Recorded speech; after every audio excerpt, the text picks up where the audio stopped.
Ini potret Indonesia di malam hari. Tapi sebenarnya yang lebih menarik di potret ini, saya rasa layarnya ada banyak.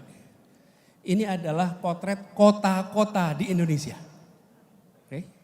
Nah, ketika lihat kota-kota di Indonesia, Bapak sekalian, inilah wajah ketimpangan yang ada.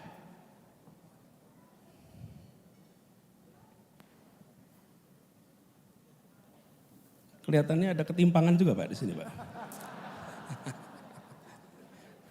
Coba dilihat dulu.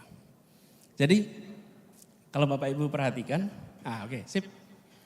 Ternyata ketimpangan pengetahuan pengelolanya nih Pak. Kalau Bapak Ibu perhatikan di sini, oh tidak sampai rupanya. Oke, lihat saja. Lampu ini menggambarkan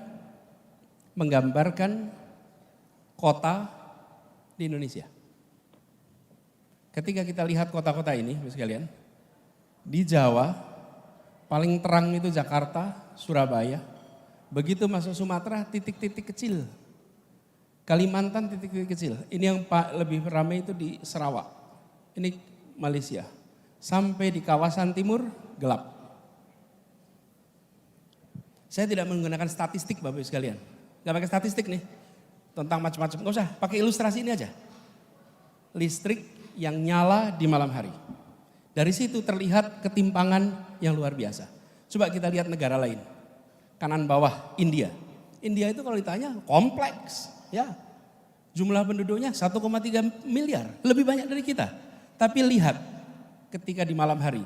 Terdapat distribusi yang relatif merata. Ini kalau pakai layarnya yang TV, warnanya lebih jelas.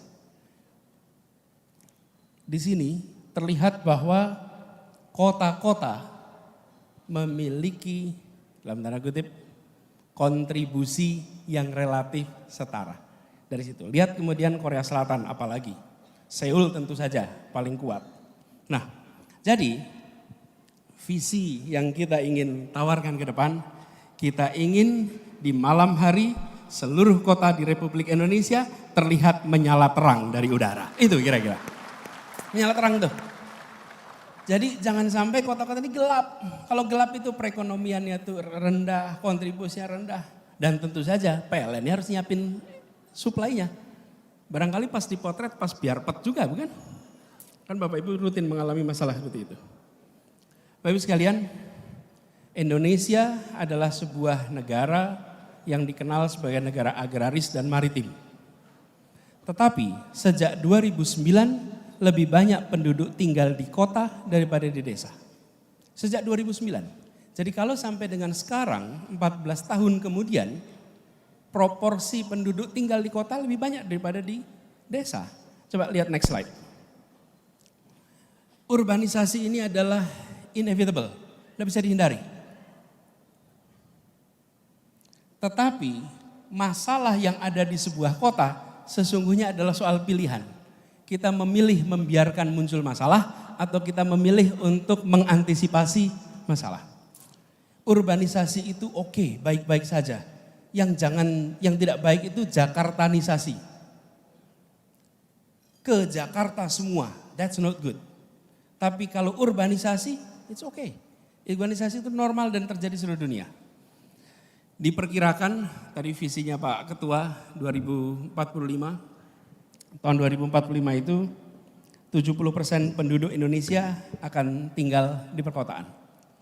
Harus antisipasi dari sekarang. Sekarang 57.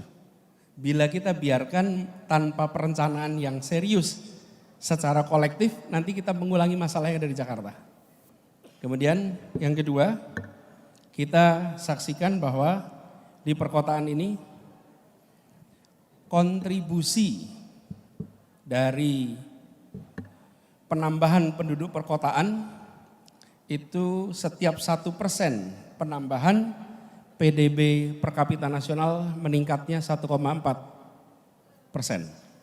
Sementara di negara-negara Asia lainnya tambah 1% penduduk urban itu meningkat PDB sampai 3%. Artinya kota-kota kita belum menjadi kota yang produktif secara ekonomi. Lalu kita punya masalah lingkungan hidup.